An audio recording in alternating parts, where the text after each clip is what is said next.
இந்த காலை வேளையிலும் தேவன் நம்மை ஆசீர்வதிக்கும்படியாக நம் மத்தியிலே எழுந்தருளி இருக்கிறதுக்காய் நான் தேவனை ஸ்தோத்திரிக்கிறேன். 27ஆம் சங்கீதம் 8ஆம் வசனத்தை வாசிக்க கேட்போம். என் முகத்தை தேடுங்கள் என்று சொன்னீரே, என் முகத்தை தேடுங்கள் என்று சொன்னீரே, உம்முடைய முகத்தையே தேடுவேன் கர்த்தாவே, உம்முடைய முகத்தையே தேடுவேன் கர்த்தாவே என்று என் இருதயம் உம்மிடத்தில் சொல்லிற்று, என்று என் இருதயம் உம்மிடத்தில் சொல்லிற்று என்று இங்க சங்கீதக்காரன் எழுதின வசனங்கள். என் முகத்தை தேடுங்கள் என்று சொன்னீரே, உம்முடைய முகத்தையே தேடுவேன் கர்த்தாவே என்று என் இருதயம் உம்மிடத்தில் சொல்லிற்று. தேவனுடைய முகத்தை நாம் காணக்கூடியதின் முக்கியத்துவத்தை இந்த நாளிலே நாம் பார்க்கும்படியாக இருக்கிறோம். இந்த புதிய வருடத்தின் இந்த 2ஆம் மாதத்திலே நாம் வந்திருக்கிறோம். நாம் தேவனுடைய முகத்தை தேட வேண்டியதன் முக்கியம். இது ஒரு தெய்வீக இடைப்பாடாகவும் இருக்கலாம், ஒரு தெய்வீக டிவைன்லி என்கவுண்டராகவும் இருக்கலாம். என்கவுண்டருக்கு என்ன சொல்லலாம்? ஒன்று த இன்டர்வர்ஷன் ஆஃப் டிவைனிட்டி, டிவைன் இன்டர்வர்ஷன் சொல்லலாம், தெய்வீக இடைப்படுதல் அல்லது தெய்வீக எதிர்கொள்ளுதல் என்று எடுத்துக்கொள்ளலாம். எதிர்கொள்ளுதல், தேவனை எதிர்கொள்ளுதல். தேவனை எதிர்கொள்ளுதல் என்றால் இங்கே எதிர்மறையாக அல்ல, நேர்மறையாக தேவனை முகமுகமாக சந்தித்தல் என்பதோடு இந்த வசனம் இடைப்படுகிறது. நம்முடைய வாழ்க்கையிலே தெய்வீக இடைப்படுதல் என்பது பல தருணங்களிலே அது நேர்ந்திருக்கிறது. தெய்வீக இடைப்படுதல் நம்முடைய வாழ்க்கையில் எப்படியெல்லாம் வந்திருக்கிறது? தேவனுடைய சுவிசேஷம் நம்மோடு இடைப்பட்டது இல்லையா? முதலாவது தேவனை பற்றிய சுவிசேஷம் நமக்கு சொல்லப்பட்டது. தேவனை நாம் அறிந்திருக்கிறோம் என்ற நம்பிக்கை நமக்கு கொடுக்கப்பட்டது. நாம் இந்த தேவனை அறிந்து கொள்ள வேண்டும் என்ற ஒரு உத்வேகத்தை நமக்குள்ளே உண்டாக்கினது. இந்த தேவனால் நாம் விடுதலையை பெற்றுக்கொள்வோம் என்ற நம்பிக்கையை அது நமக்கு தந்தது இல்லையா? இது ரட்சிப்பிலே நமக்கு கிடைத்தது. ரட்சிப்பிலே நமக்கு அந்த தேவனை பற்றிய ஒரு அன்பின் வெளிப்பாடு, அந்த தேவனாலே நம்முடைய பலகீனங்களிலிருந்தும் நம்முடைய பாவங்களிலிருந்தும் நம்முடைய கிரியைகளிலிருந்தும் நாம் விடுதலையாக்கப்பட்டு நீதிமான்கள் ஆக்கப்படுவோம் என்ற நம்பிக்கை நமக்கு கிடைத்தது இல்லையா? அதனாலே நாம் உடன்படிக்கைக்கு உட்பட்டோம், ஞானஸ்தானத்தின் உடன்படிக்கைக்கு உட்பட்டோம். அதுக்கு பின்பாக பரிசுத்தாவின் அபிஷேகத்துக்கு நாம் கொண்டு வரப்படுகிறோம். இதெல்லாம் படிப்படியாக நாம் தேவனை கிட்டி சேரக்கூடிய பகுதிகளாக இருக்கிறது. பரிசுத்த ஆவியானவர், உடன்படிக்கைக்கு உட்பட்ட நமக்குள்ளே பரிசுத்த ஆவியானவர் பாவத்தை குறித்தும் நீதியை குறித்தும் எல்லா சத்தியத்தை குறித்தும் நமக்கு போதனை செய்யக்கூடிய இடத்திலே அவர் கொண்டு வருகிறார். எங்கே கொண்டு வருகிறார்? சபைக்கு கொண்டு வருகிறார். நீங்கள் பெற்ற ஆவியே உங்களை சகலத்திலும் போதித்து நடத்தும்னா தனியா இல்லை, சபையிலே அன்பின் குமாரனின் ராஜ்யத்துக்குள்ளே கொண்டு வரப்பட்டிருக்கிறோம். இருளின் அதிகாரத்திலிருந்து விடுதலையாக்கப்பட்டு தேவனுடைய அன்பின் குமாரனின் ராஜ்யமாகிய புதிய ஏற்பாட்டின் சபைக்குள்ளே கொண்டு வரப்பட்டிருக்கிறோம். அதற்காக நாம் தேவனை ஸ்தோத்திரிக்க வேண்டும் என்று கொலோசியர் 1ஆம் அதிகாரத்தின் 12-13 வசனங்களில் எழுதப்பட்டிருக்கிறது. அது ஒளியில் உள்ள பரிசுத்தவான்களின் சுதந்திரம். ஒளியில் உள்ள பரிசுத்தவான்களின் சுதந்திரம் என்பது என்ன? கிறிஸ்துவின் முகத்துள்ள அறிவாகிய ஒளி எவர்களுடைய இருதயங்களை பிரகாசித்ததோ அவர்களுடைய ஐக்கியம் என்று அது சொல்லப்பட்டிருக்கிறது. கொலோசியருக்கு எழுதின நிருபம் 1ஆம் அதிகாரம் 12-13 வசனங்களிலே இருளின் அதிகாரத்திலிருந்து நம்மை விடுதலையாக்கி தம்முடைய அன்பின் குமாரனின் ராஜ்யத்துக்குள் கொண்டு வந்த பிதாவை ஸ்தோத்தரிப்போம் என்பது 13. 12 என்ன? அது ஒளியில் உள்ள பரிசுத்தவான்களின் சுதந்திரம். அந்த ஒளியில் உள்ள பரிசுத்தவான்களின் சுதந்திரம் என்பது என்ன? 2 கொரிந்தியர் 4ஆம் அதிகாரம் 6ஆம் வசனத்திலே இருக்கக்கூடிய அந்த ஒளி என்ன ஒளி? இருளிலிருந்து வெளிச்சத்தை பிரகாசிக்க செய்த தேவன் தம்முடைய குமாரனாகிய இயேசு கிறிஸ்துவின் முகத்துள்ள அறிவாகிய ஒளியை நம்முடைய இருதயங்களிலே பிரகாசிக்க செய்தார். அதனாலே அந்த ஒளியோடு கூடிய மகத்துவமான தேவனுடைய வல்லமை ஆகிய பரிசுத்த ஆவியின் அபிஷேகத்தை நம்முடைய இருதயங்களிலே ஊற்றி இருக்கிறார். ரோமர் 5:5 என்ன? தேவன் தம்முடைய அன்பை பரிசுத்த ஆவியின் மூலமாக நம்முடைய இருதயங்களிலே ஊற்றி இருக்கிறார். இந்த நம்பிக்கை நம்மை வெட்கப்படுத்தாது. இப்படி படிப்படியாக நாம் இந்த வெளிச்சத்துக்குள்ளே கொண்டு வரப்பட்டிருக்கிறோம்.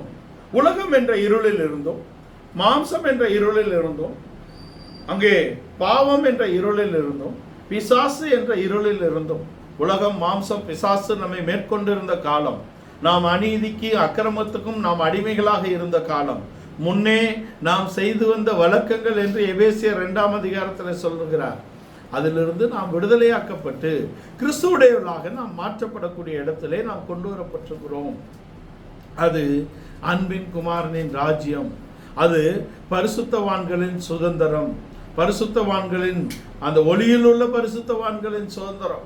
அந்த சுதந்திரத்துக்கு நம்மை பங்குள்ளவர்களாக தேவன் மாற்றுகிறார். இதை தாவீது எப்படி சொல்லுகிறார்? உம்முடைய ஆலயத்திலே தங்கி உம்மை ஆராய்ச்சி செய்ய வேண்டும், உம்முடைய முகத்தை தேடுங்கள் என்று சொன்னீரே, கர்த்தாவே உம்முடைய முகத்தையே தேடுவேன் என்று சொல்லுகிறார். தேவனுடைய முகத்தை தேடக்கூடிய ஒரு உணர்வு, அறிவு ராஜாவாகிய தாவீதுக்கு கொடுக்கப்பட்டது. காரணம், அவன் யாக்கோபின் தேவனால் அபிஷேகம் பண்ணப்பட்டிருக்கிறான். யாக்கோபின் தேவனால் அபிஷேகம் பண்ணப்பட்டார். யாக்கோபின் உடன்படிக்கைகளுக்கு சுதந்திரவாளிகளாக அங்கே யூதா கோத்திரத்தில் அங்கே உதித்த வெளிச்சத்துக்குரியவர்கள், பிரகாசிக்கப்பட்ட மனக்கண்களை உடையவர்கள் என்ற இடத்திலே தாவீது ராஜா முதன்மையானவனாக இருக்கிறார் என்பதை நீங்கள் தெரிந்து கொள்ள வேண்டும். ஒளியில் உள்ள பரிசுத்தவான்கள் சுதந்திரத்துக்கு கொண்டு வந்தார் என்றால், இருளிலிருந்து வெளிச்சத்தை பிரகாசிக்க செய்த தேவன் தம்முடைய குமாரனாகிய இயேசு கிறிஸ்துவின் முகத்துள்ள தம்முடைய அறிவாகிய ஒளியை நம்முடைய இருதயங்களே பிரகாசிக்க செய்திருக்கிறார். அந்த அறிவு தான் முக்கியம். அவரை அறிகிற அறிவின் மேன்மைக்காக நான் எல்லாவற்றையும் குப்பை என்று விட்டேன், நஷ்டம் என்று எண்ணுகிறேன், நஷ்டம் என்று விட்டேன், குப்பை என்று எண்ணுகிறேன் என்று பவுல் அப்போஸ்தலன் பிலிப்பு சபைக்கு எழுதுகிறார். கிறிஸ்துவை அறிகிற அறிவு, அவரை அறிகிற அறிவின் மேன்மை, அவரை அறிகிறது தான் புதிய மனிதனாக இருக்கிறது என்று கொலோசியர் 3ஆம் அதிகாரத்தின் 10ஆம் வசனம் சொல்லுகிறது. தன்னை சிருஷ்டித்தவருடைய சாயலுக்கு ஒப்பாக புதிதாக்கப்பட்ட புதிய மனிதனை தரித்துக் கொள்வது என்பது, தன்னை சிருஷ்டித்தவருடைய சாயலுக்கு ஒப்பாக புதிய மனிதன் என்பது அவரை அறிகிற அறிவாக இருக்கிறது. வாசிங்க 3:10. தன்னை சிருஷ்டித்தவருடைய சாயலுக்கு ஒப்பாக பூரண அறிவை அடையும்படிக்கு. வாசி. தன்னை சிருஷ்டித்தவருடைய சாயலுக்கு ஒப்பாய் பூரண அறிவை அடையும்படிக்கு புதிதாக்கப்பட்ட புதிய மனிதனை தரித்துக் கொண்டிருக்கிறீர்களே. அறிவது என்பது நாம் அவரை கிட்டி சேர்வது, நாம் அவரை புரிந்து கொள்வது, அவர் நம்மை அறிந்து கொள்வது, புரிந்து கொள்வது என்ற இடத்திலே இருக்கிறது.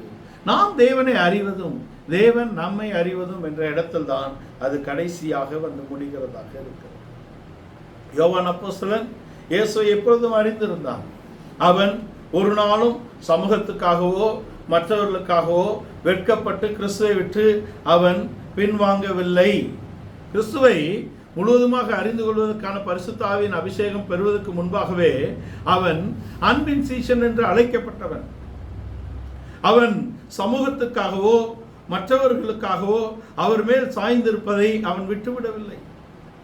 அப்படின்னா என்ன? He doesn't bother about anything.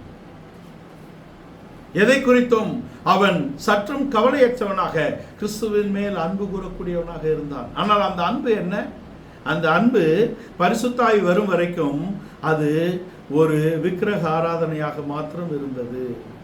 A love without the divine holiness, the love without a divine intervention, a love without a divine encounter, a love without a divine knowledge is become an idolatry. தெய்வீக இடைப்படுதல், தெய்வீக எதிர்கொள்ளுதல், தெய்வீக ஞானம் இல்லாத அன்பு என்பது ஒரு விக்கிரக ஆராதனை என்ற இடத்தில் முடிவடைந்து விடுகிறது. தெய்வீக அறிவு, தெய்வீக அன்பு, தெய்வீக இடைப்படுதல் இல்லாத பரிசுத்தம் என்பது மற்றவர்களை குற்றப்படுத்தக்கூடிய இடத்தில் நம்மை கொண்டு போய் விடுகிறது. தெய்வீக அறிவு, தெய்வீக இடைப்படுதல், தெய்வீக குறுக்கிடுதல், the intervention, தெய்வீக ஞானம் இல்லாத அறிவு என்பது உலக அறிவு என்ற இடத்தில் போய்விடுகிறது. நாங்கள் ஆவிக்குரியவைகளோடு சம்பந்தப்படுத்தி பேசுகிறோம்.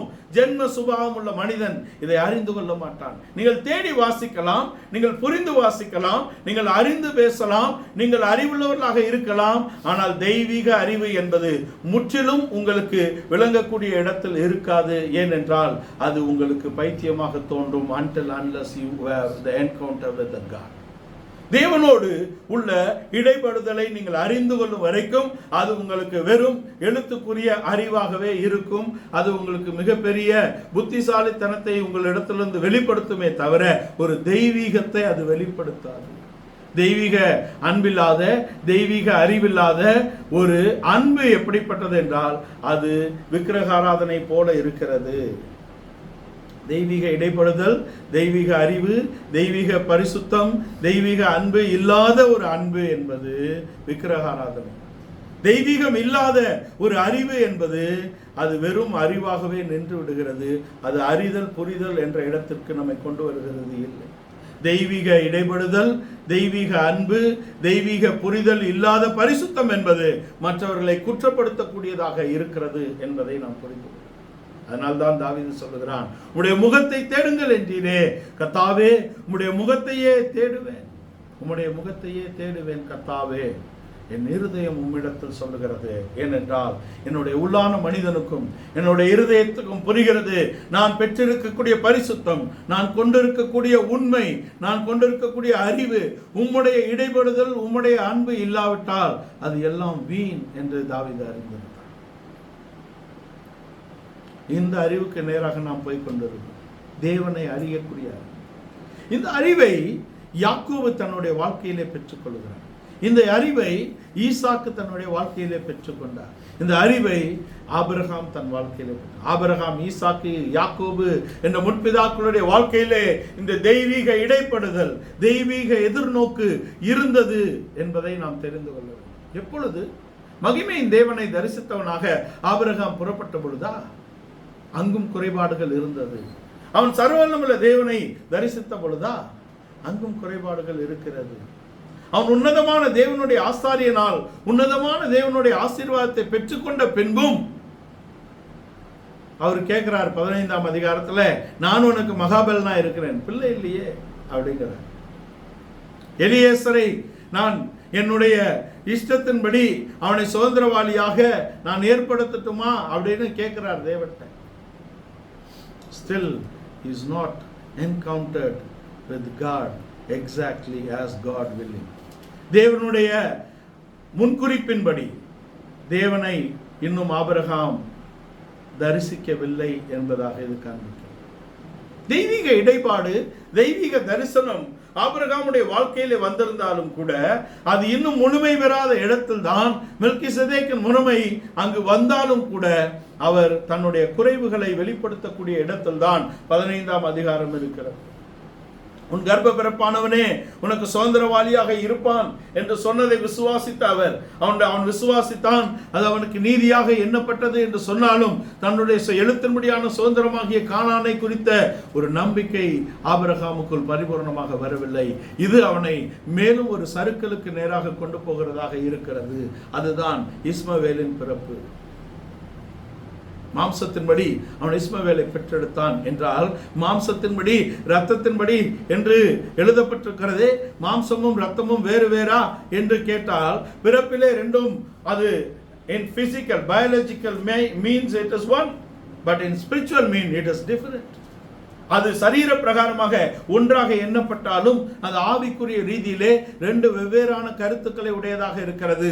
அவன் மாம்சத்தின்படி இஸ்மவேலை பெற்றெடுத்தான் என்பது அவனுடைய சுயாதீன சித்தத்தையும் அவன் தெரிந்து கொள்ளுதலின் உரிமையின் எடுத்துக்கொண்டு அவன் ஒரு முன்னெடுப்பை எடுக்கிறான். சாராளுடைய ஆலோசனையின்படி அதிலே தெய்வீக இடைப்படுதலோ தெய்வீக அங்கே ஞானமோ தேவனை அறியக்கூடிய அறிவின் சாரமோ இல்லாததினால்தான் இஸ்மவேல் அந்த சுதந்திரத்துக்குள் நிலை பெற முடியவில்லை.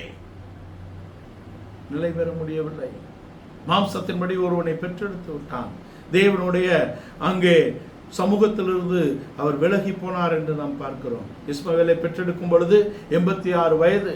17ஆம் அதிகாரத்திலே எனக்கு முன்பாக நடந்து கொண்டு உத்தமனாய் இரு என்றால் தன் உத்தமத்தை அவர் 16ஆம் அதிகாரத்திலே அவர் நழுவ விட்டு விட்டார் என்பது அர்த்தப்படுகிறது.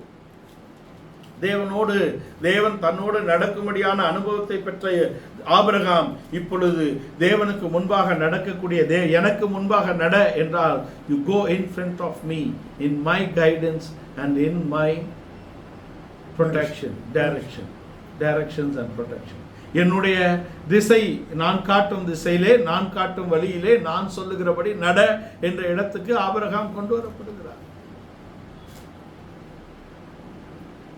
இது ஆபிரகாமுடைய குறைபாடு என்றாலும் 22ஆம் அதிகாரத்திலே அதை நிறைவுபடுத்துகிறார் தேவன். பிள்ளையாண்டான் மேல் உன் கத்தியை போடாதே, இப்பொழுது நீ யார் என்று அறிந்திருக்கிறேன் என்றால், இப்பொழுது he got the vision encounter of God in his life. தன்னுடைய வாழ்க்கையிலே ஒரு தெய்வீக தரிசனத்தையும் ஒரு தெய்வீக இடைபடுதலையும் அறிந்தவனாக இப்பொழுது நடந்து போகிறார். Now he is not consulted with his flesh.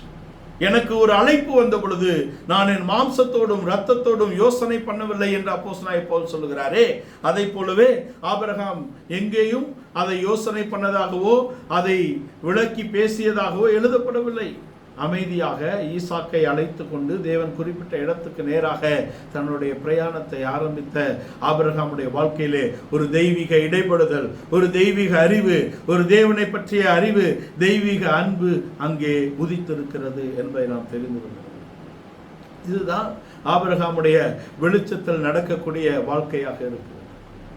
never considered anything. அவன் எதை பற்றியும் கவலைப்படவில்லை. தன்னுடைய வாக்குத்தத்தங்கள் எல்லாம் இந்த ஈசாக்கின் பேரில் அல்லவோ இருக்கிறது என்று அவன் யோசிக்கவில்லை. தன் ஒரே பேரான குமாரனை பற்றிய கவலை அவனை நெருக்கினாலும் அதை மேற்கொள்ளக்கூடிய தெய்வீக வெளிப்பாடும் அறிவும் தெய்வீக இடைப்படுதலும் அவனுடைய வாழ்க்கையில் இருந்தது.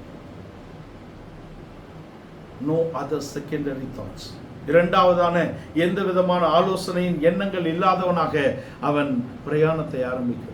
நானும் பிள்ளையாண்டானும் போய் பலியை செலுத்தி திரும்பி வருவோம் என்ற உன்னதமான நம்பிக்கையுள்ள வார்த்தைகளை அவன் வாயிலிருந்து வெளிப்பட அவனுடைய வேலைக்காரர் காண்கிறார்கள். நாவின் பிரதியுத்தரம், வாயின் பிரதியுத்தரம் கர்த்தரால் வரும்.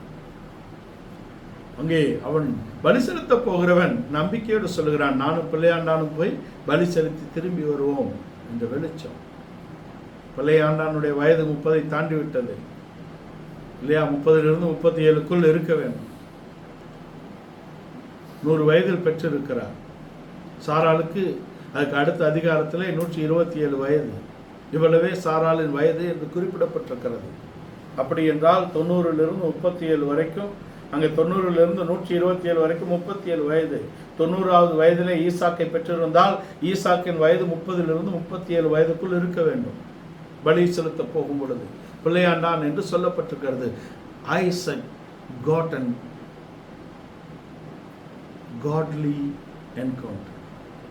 இங்கு ஈசாக்குக்கும் ஒரு தெய்வீக இடைபடுதல் ஏற்பட்டிருக்கிறது, ஒரு தெய்வீக அறிவு இருக்கிறது. என்னுடைய தகப்பன் தேவனுடைய சொல் அல்லாதபடி ஒன்றையும் செய்ய மாட்டார் என்ற நிச்சயம் இங்கு குமாரனுக்கு இருக்கிறது. தேவ சித்தத்துக்கு தன்னை முற்றிலுமாக ஒப்பு கொடுத்த ஒரு வளர்ந்த மகனாக இங்கே ஈசாக்கு காட்சி அளிக்கிறார். அவன் எதிர்க்கவில்லை, அவன் பின்வாங்கவில்லை. இதை நீங்கள் கிறிஸ்துவில் காணலாம். அவர் எதிர்க்கவும் இல்லை, அவர் பின்வாங்கவும் இல்லை, அவர் தன் வாயை திறந்து மறு உத்தரவு சொல்லவும் இல்லை. இது உலகத்துக்கு ஆச்சரியமாக இருந்தது, இது பிலாத்துக்கு ஆச்சரியமாக இருந்தது. ஆனால் இது பரலோகத்துக்கு ஆச்சரியம் அல்ல. அது கிறிஸ்துவின் தன்மையை அறிந்து இருக்கிறது. இது பரிசுத்தவான்களுக்கு ஆச்சரியம் அல்ல, அது கிறிஸ்துவின் தன்மை என்பதை அவர்கள் அறிந்திருக்கிறார்கள். இது அவருடைய முக தரிசனத்தின் வெளிச்சமாக இருக்கிறது என்பதை நாம் தெரிந்து கொள்கிறோம். ஈசாக்கு கிறிஸ்துவுக்கு முன்னடையாளமாக தன்னை முற்றிலும் தன் தகப்பனுக்கு ஒப்புக் கொடுக்கிறார். பிதா அவர் நொறுக்க சித்தமாகி, பிதா அவரை நொறுக்க சித்தமாகி என்று ஏசாயா 53ஆம் அதிகாரத்தில் எழுதுகிறார். பிதா அவரை நொறுக்க சித்தமானார், குமாரன் அதற்கு முற்றிலும் தன்னை ஒப்புக் கொடுத்தார். அவர் எதிர்க்கவும் இல்லை, அவர் பின்வாங்கவும் இல்லை, அவர் பேசவும் இல்லை. மயக்கத்திருக்கிறவனுக்கு முன்பாக வாய் பேசாதிருந்தார். மயக்கத்திருக்கிறவனுக்கு முன்பாக வாய் பேசாத ஆட்டை போல இருந்தார். சத்தமிடாத, வாய் பேசாத ஒரு அனுபவத்தை அவர் வெளிப்படுத்தினார் என்றால் that reveals the submission. முழு பரிபூர்ணமான ஒரு ஒப்பு கொடுத்தலை காண்பிக்கிறது. இது ஈசாக்குக்கு இருந்த வெளிச்சம். இந்த வெளிச்சத்தினால் அவன் வெளிச்சம் பெற்று அவன் பஞ்சகாலத்தில் விதைத்து 100 மேனி அறுத்தான் என்ற இந்த நிறைவு எங்கிருந்து வந்திருக்கிறது? இந்த நிறைவு அவனுடைய ஒப்பு கொடுத்தல் இருந்து வந்திருக்கிறது. இந்த ஒப்பு கொடுத்தல் எங்கிருந்து வந்திருக்கிறது? ஒரு தெய்வீக இடைபடுதல், ஒரு தெய்வீக ஞானம், ஒரு தெய்வீக அன்பு என்ற இடத்தில் இருந்து வந்திருக்கிறது. தெய்வீகத்தில் தான் இந்த ஒப்பு கொடுத்தலும், தெய்வீகத்தில் தான் இந்த நம்பிக்கையும் விசுவாசமும் நமக்கு வருகிறதாக இருக்கிறது. ஆபிரகாமுக்கு இருந்த விசுவாசம், நம்பிக்கை, ஈசாக்குக்கு இருந்த ஒப்பு கொடுத்தல் என்பது பரிபூர்ணமாக அது தெய்வீகத்தை அடிப்படையாக கொண்டது. இது எங்கிருந்து கிடைக்கிறது? அவர்கள் தேவனை அங்கே அறிந்து கொள்ளுகிறதிலிருந்து வருகிறது. இது ஈசாக்குடைய வாழ்க்கை. ஆனால் யாக்கோபுடைய வாழ்க்கையில் வித்தியாசம். அவனை எல்லோரும் பார்க்கிற பார்வை வேறு. அவனுக்கும் அந்த உணர்வு வரும்படியாக அவனும் லாபானின் வீட்டில் ஏமாற்றப்பட்டு உணர்வடைகிறான். இல்லை என்று சொல்ல முடியாது. ஆனால் அவன் வீட்டிலிருந்து கிளம்பி 28ஆம் அதிகாரம், ஆதியாகமம் 28ஆம் அதிகாரம் 16ஆம் வசனத்திலே தேவன் அவனோடு இடைபடுகிறார். 16 வாசிங்க. ஆதியாகமம் 28ஆம் அதிகாரம் 16ஆம் வசனம். யாக்கோபு நித்திரை தெளிந்து விழித்தபோது மெய்யாகவே கர்த்தர் இந்த ஸ்தலத்தில் 15 வாசிங்க. 15 வாசிங்க. நான் உன்னோடே இருந்து நீ போகிற இடத்திலெல்லாம் உன்னை காத்து இந்த தேசத்துக்கு உன்னை திரும்பி வர பண்ணுவேன். இந்த தேசத்துக்கு உன்னை நான் திரும்பி வர பண்ணுவேன். நான் உனக்கு சொன்னதை செய்யும் அளவும் உன்னை கைவிடுவதில்லை என்றார். நான் உனக்கு சொன்னதை செய்யும் அளவும் உனக்கு கைவிடுவதில்லை என்பது அவனுடைய ராத்தரிசனமாக இருக்கிறது. அவனுடைய தரிசனம், அவனுடைய சொப்பனம். அவன் விழித்து எழும்பி இந்த இடம் எவ்வளவு பயங்கரமாக இருக்கிறது, இது தேவனுடைய வீடே அல்லாமல் வேறல்ல என்று சொல்லி 19ஆம் வசனம் வாசிங்க. அந்த ஸ்தலத்திற்கு பெத்தேல் என்று பெயரிட்டான். அந்த ஸ்தலத்துக்கு பெத்தேல் என்று பெயரிட்டான். அதுக்கு முன்னே அதற்கு லூஸ் என்று பெயர்.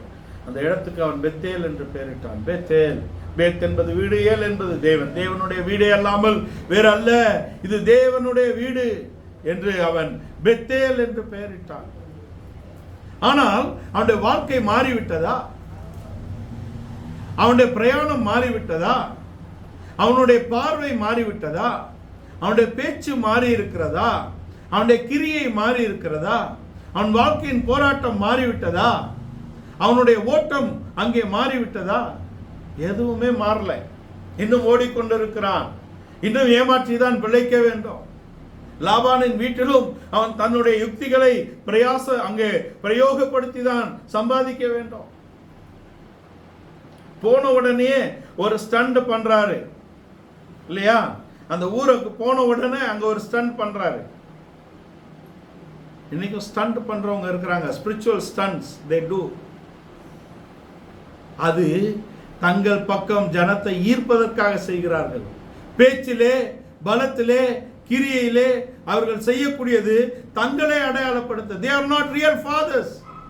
who's real spiritual fathers? யார் மெய்யான ஆவிக்குரிய தகப்பன்மார் என்றால் பிள்ளைகளின் கவனத்தை தேவனுக்கு நேராக திருப்ப வேண்டும் இல்லையா? அவருடைய கிரியைகள், அவருடைய பேச்சுக்கள், அவருடைய உபதேசங்கள் தேவனை முன்னிறுத்தியதாக இருக்க வேண்டும்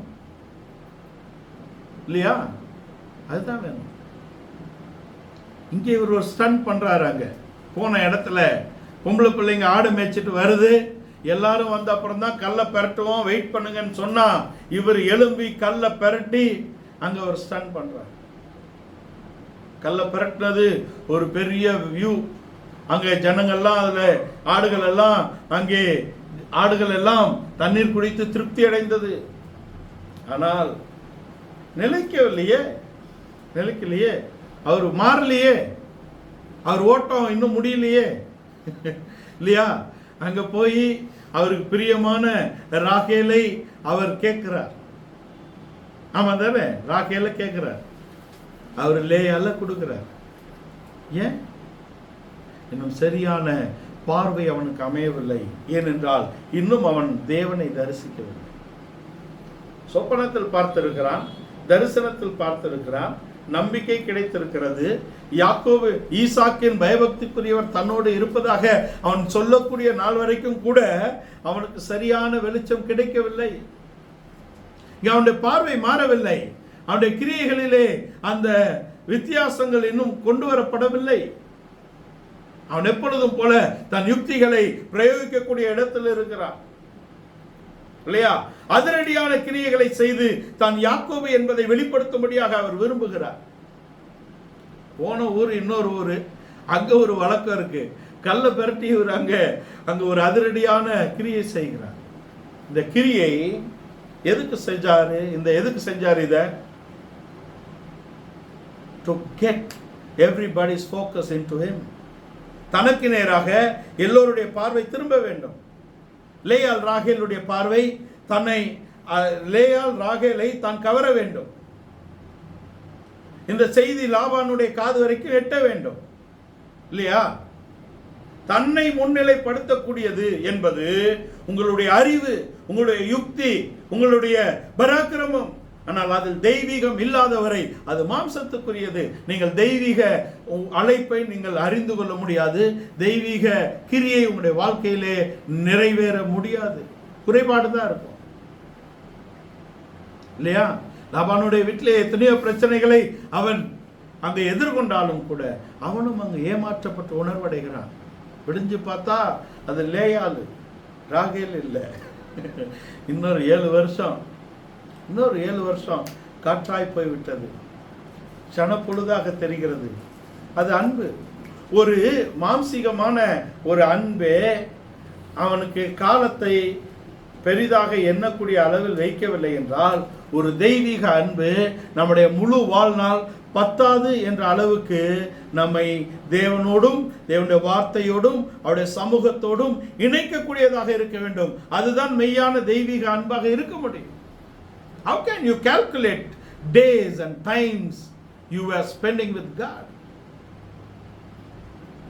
நீங்கள் தேவனோடு இடைபடக்கூடிய ஜெப வேலையை, வேத வாசிப்பை, அவரோடு நடக்கக்கூடிய நாட்களை நாம் எண்ணி கணக்கிட்டு விடுகிறோம். அப்படி என்றால் நாம் அன்பில் இன்னும் பரிபூரணத்தை எட்டவில்லை. அப்படித்தானே? ஆனால் நாம் பரிசுத்த ஆவியை பெற்றிருக்கிறோம். ஆவியின் நிறைவை நாம் அடைகிறோம். ஆனால் எல்லாம் தற்காலிகமானதாகவே இருக்கிறது. எல்லாம் நம்முடைய வரையறைக்குட்பட்டதாகவே இருக்கிறது, இல்லையா? அது நம்முடைய ஓட்டத்தின் அளவை குறிக்கக்கூடியதாக இருக்கிறது. பிலிப்பு பரிசுத்தாவினால் நிரப்பப்பட்ட போது கந்தாகை மந்திரியின் ரதத்துக்கு முன்பாக ஓடக்கூடிய வேகம் அவனுக்கு எப்பொழுது வந்தது என்று அவனே அறியவில்லை. அவன் ஓடி ரதத்தை பிடித்து விட்டான். தீர்க்க தரிசன வசனத்தை வாசித்துக் கொண்டிருந்த மந்திரிக்கு அதை விவரித்து சொல்லுகிறான். இது கிறிஸ்துவை பற்றிய தீர்க்க தரிசனமாக இருக்கிறது என்று. அது அவனை ரட்சிப்புக்குள்ளாக கொண்டு வந்தது. தண்ணீர் இருக்க தடை என்ன என்று அவன் உடன்படிக்கைக்கு உட்பட்டான். ஏன் என்றால் அந்த ஓட்டம் பிலிப்புடையது அல்ல, அந்த விளக்கம் பிலிப்புடையது அல்ல, அந்த வேகம் பிலிப்புடையது அல்ல, அந்த அவன் வெளிப்படுத்தின ஞானம் பிலிப்புடையது அல்ல. தெய்வீக ஓட்டம், தெய்வீக வேகம், தெய்வீக ஞானம், தெய்வீக வெளிப்படுத்துதல் ஒரு மந்திரியை அங்கே பணிய செய்தது. நம்முடைய ஞானத்தினால், நம்முடைய கோபத்தினால் தேவ நீதியை நடப்பித்து விட முடியுமா? ஏன் தோற்க வேண்டும்? அறிந்து ஏன் தோற்க வேண்டும்? தெரிந்து ஏன் தோற்க வேண்டும்? தெரிந்து ஏன் நாம் அவமானப்பட வேண்டும்? தேவனுக்கு ஒப்பு கொடுத்தால் ஜெயம் நம்முடையதாக இருக்கிறது.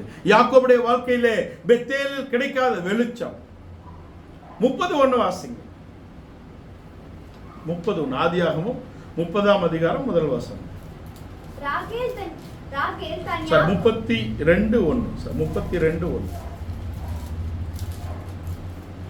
யாக்கோபு பிரயாணம் பண்ணுகையில் தேவதூதர்கள் அவனை சந்தித்தார்கள். யாக்கோபு பிரயாணம் பண்ணுகையில் தேவதூதர்கள் அவனை சந்திக்கிறார்கள்.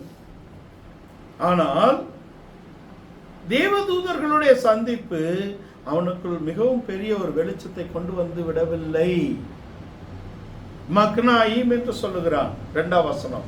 யாக்கோபு அவர்களை கண்டபோது இது தேவனுடைய சேனை என்று சொல்லி அந்த ஸ்தலத்துக்கு மக்னாயிம் என்று பெயரிட்டான். தேவ சேனை, தேவதூதரின் கூட்டம் அங்கே அவன் கண்டாலும் கூட அவன் வாழ்க்கையில் இன்னும் பிரச்சனைகள் தீரவில்லை, அவனுடைய யுக்திகள் மாறவில்லை, அவனுடைய நடக்கையில் வித்தியாசம் கொண்டு வரப்படவில்லை. இன்னும் பயப்படுகிறான் ஏசாவை கண்டு. இன்னும் சரீர பிரகாரமான யுக்திகளை அவன் கையாளுகிறான், இல்லையா?